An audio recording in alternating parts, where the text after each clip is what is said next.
The full RSU board met in January and February, and there's been quite a few meetings for the Orono transition team. If you count tonight, it's 5 meetings. How many of those meetings have you attended, and what have you identified as the primary concerns or issues you might face if you are elected?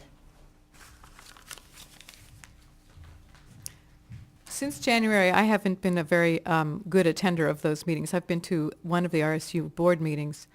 And I'm sure that a primary challenge, you mean of the board, it's generally? Facing the board. Is the question of what do we do if we're back to just Orono in the RSU? How do we make ends meet? How do we sustain the buildings that we have? The buildings are an enormous issue. And how do we continue to offer and build with the level of taxation that we're able to levy at this point in the town? It's already pretty high.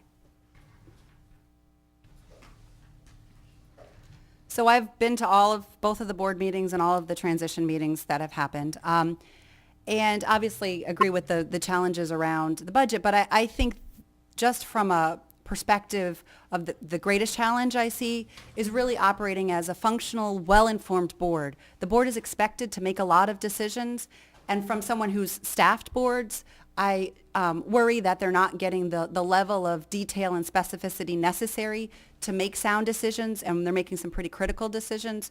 So I would say that the greatest challenge I see is making sure that they really have the information that they need. You know, it's a challenge with the superintendent not being our superintendent after July 1st, and, you know, how you make sure that there's really decision documents prepared for every major decision so that they have that research and information laid out for them.